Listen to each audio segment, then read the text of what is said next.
This lesson is for section 7.10. Today we're going to be solving fractional equations. Now today when we're solving fractional equations, this is really just building off of all of the previous skills in chapter 7 that we've been working with. We started with factoring, and then we moved to finding products and quotients, and then we went to sums and differences, and now we're actually going to be solving an equation. So before, all we were doing was simplifying. Now we'll actually solve. So in each case you're going to see in all of these problems an equal sign, because our main goal here is to find what x can equal. Now we're going to solve fractional equations, so that's our main objective, but we are also going to be able to discard extraneous solutions. So that word extraneous is familiar to us because we did that when we were dealing with log equations. Remember, we threw out answers that didn't work in our original equation, and that's the same thing that we're going to do today when we're dealing with fractional equations.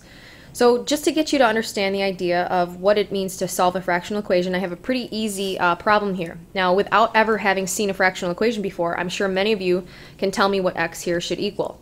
X has to equal 2, right? In order for this entire equation to be true, 1/4 plus 2/4 equals 3/4. So we know that x is equal to 2. Well, when you're solving a fractional equation, your goal is to make it look similar to this. You want the same denominator so that you can get rid of that denominator. If I multiply by 4 on both sides of this equation, I end up with 1 plus x equaling 3. So again, if I multiply by 4 and I distribute that 4, I have 4 times 1 over 4, which is just 1, and 4 times x over 4, which is just x. So I've created an equivalent equation here, which is very easy to solve. I would simply get x equals 2. Now another way to look at this is just to say that your numerators here are equal to each other once your denominators are equal, okay? So we have 5 main steps when you are dealing with a fractional equation. Your first goal is to factor anything that you can. Okay, that's step 1. Now step 2 is to write the domain of each equation. Writing the domain is something that we did in the beginning of the year. We'll review it a little bit here, but that helps you in determining your extraneous solutions. So that's your last step here, is to determine your extraneous solutions, but it's all based off of your ability to write the domain of your equation. Now the third step is to find that least common denominator so that you can multiply on both sides of the equation by that LCD to get rid of the denominator.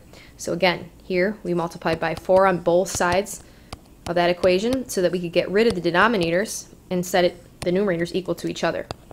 Finally, you're going to just, after you multiply by that LCD, you'll just distribute, simplify, and solve. So you'll solve that equation like normal. Here we solve that equation like normal and we look at our final answer. Then we throw out any extraneous solutions, again, that make the original problem not work. Okay, they don't work in the original equation.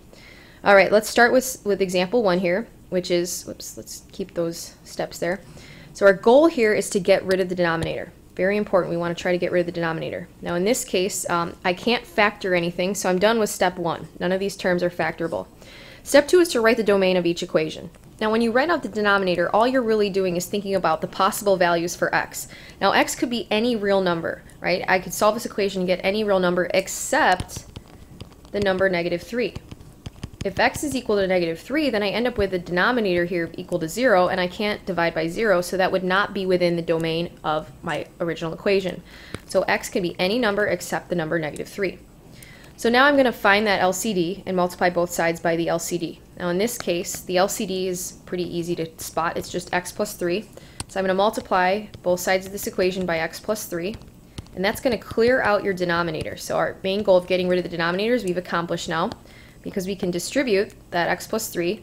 So if I do that, I have the numerator 3x minus 2, and the other numerator here, 2x minus 3, left over, equals x plus 11. So now I follow step 4. I just actually solve this equation like normal. So I have 5x minus 5 equaling x plus 11. Subtract here, add the 5, and I end up with x equaling 4. Now this is an acceptable answer because it can be any real number except -3. So this equation here has one solution, x equals 4. Now example 2 is a really easy question that you've seen prior to, this course. Here we can cross multiply, right? We can multiply 2 times x minus 2, and we can multiply 4 times x plus 3, and we would get our solutions here. So we would have what? -2x equals 16, so x would equal -8. So that's one way, and certainly probably the quickest way to do this problem. However, this is still a fractional equation, and if we follow our steps, we would try to factor. We can't factor. Then we'd write our domain. Our domain is x could be any number except -3 or +2, because that would set each of these equal to 0 then.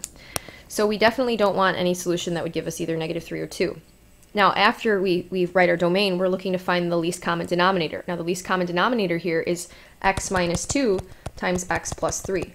So we multiply now on both sides of the equation by that least common denominator. So I'm multiplying by x minus 2 times x plus 3 throughout the entire equation here. I'm just going to write it once and show big parentheses here, so I would distribute it to both. Now, as you can see, that x minus 2 would cancel with this first one, so I'm left with 4 times x plus 3. And what do you know? It's right there. And then if I distribute it to the other side of the equation here, that x plus 3 would cancel with this x plus 3, and I'd be left with 2 times x minus 2, which is exactly what we're seeing right here. So again, it's the same concept, but you've seen it already as cross-multiplying, so I would continue to use that method because it's definitely the fastest. Now in number 3, cross-multiplying right away will actually not work here, so we can do this 2 different ways. First, we can try to change this into a problem where we can cross-multiply, in which case we would have to combine these 2 fractions to create one fraction so that we can cross-multiply, or we can simply follow the rules that we've written above for solving a fractional equation, which I'm going to do here. So first, we want to try to factor. Well, nothing's factorable here, so I'm going to move on to try to write the domain. When you write the domain, you can just write it off to the side here. X can be any number except 0. If x equals 0, then this denominator is 0, and we can't divide by 0. Now, step 3 is to find the least common denominator. Now, the least common denominator here between all of these fractions is 3x. So now I'll multiply by 3x throughout the entire equation. So I'm going to distribute that 3x at 3 different places. So I turn that into 3 times x minus 3 because the x term here would cancel with that x term here. And if I multiply on the other side of the equation by 3x, I'm going to distribute 4 over 3 times 3x. So those 3's will now cancel, and I'm left with 4x. If I distribute the 3x to the 2 over x, I'm left with just 6, since the x's here will cancel and leave me with 2 times 3. And this is the resulting equation. So I have 3x minus 9 equaling 4x plus 6. And if I solve here, I end up with -15. So this is clearly not equal to 0. That is a valid solution. So the solution to this original fractional equation is x equals -15. All right, in example 4, we have 2 different methods that could actually work here. Most of you are going to like to cross-multiply, and cross-multiplying does work because we're not adding some kind of expression to either side here, so we can definitely cross-multiply. But we just want to make sure that we never forget to write our domain. Here, x cannot equal 0. Okay, so we'll keep that in mind as we solve. So if I cross-multiply, I have 2x times 2x plus 3 equaling 3 times 4x squared.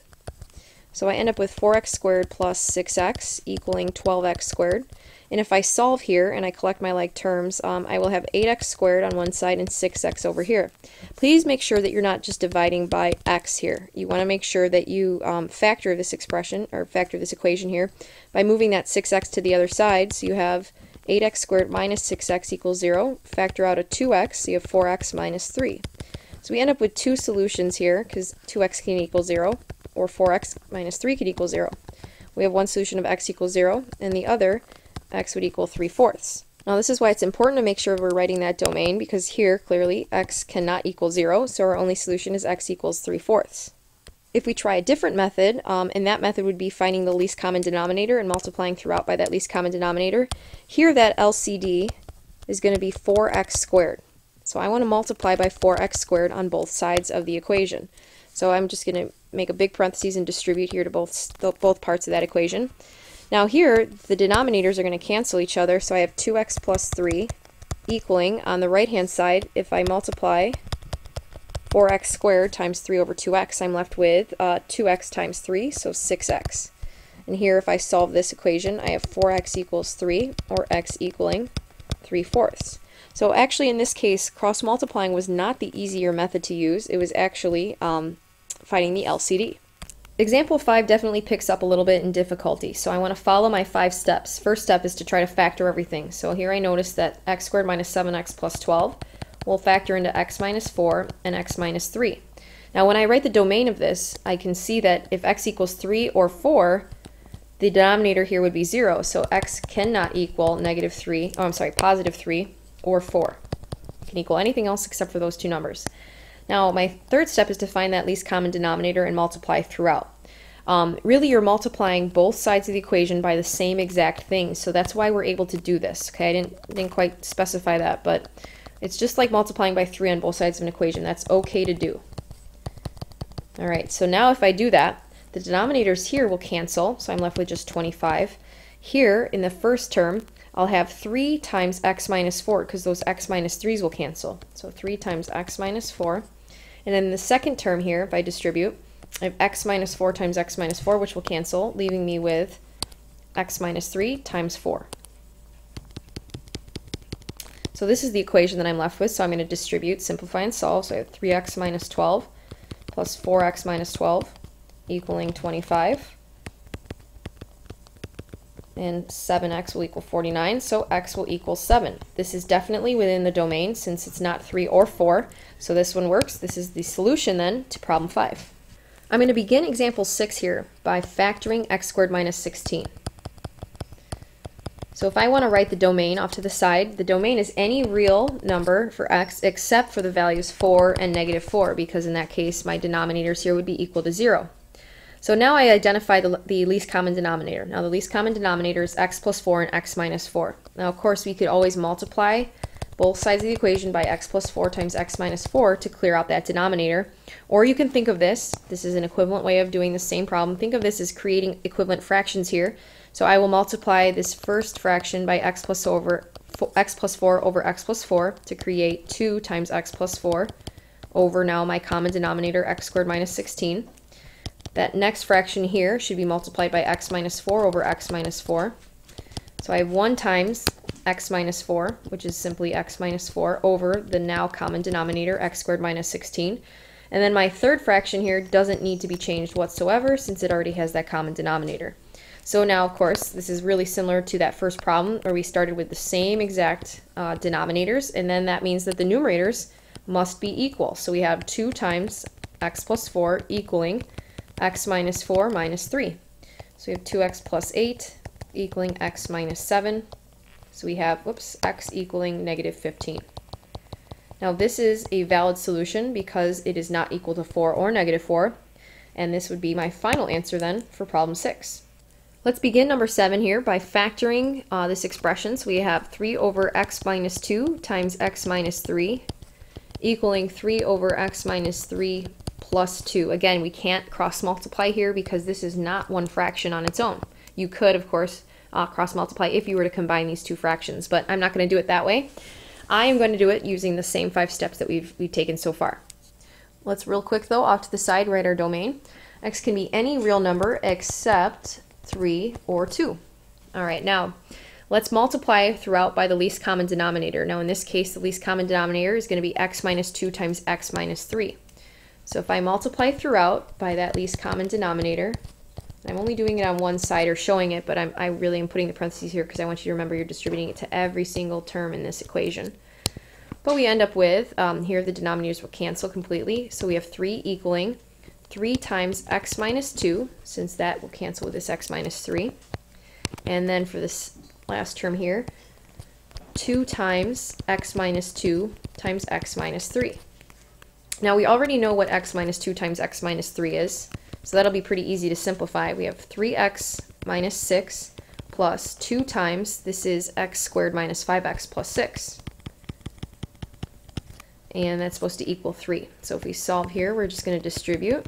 So we have 2x squared minus 10x plus 12. We're going to combine our like terms. So we have 3 equaling negative 7x plus 2x squared plus 6. And then I have a quadratic here, so I'm going to subtract that 3. So I have 2x squared minus 7x plus 3 equaling 0. So now I will factor here.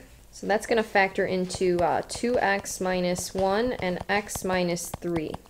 Now we end up with two solutions here, x equals 1/2 and x equals 3. But you got to remember, the reason why we wrote this domain was so that we could throw out any extraneous solutions.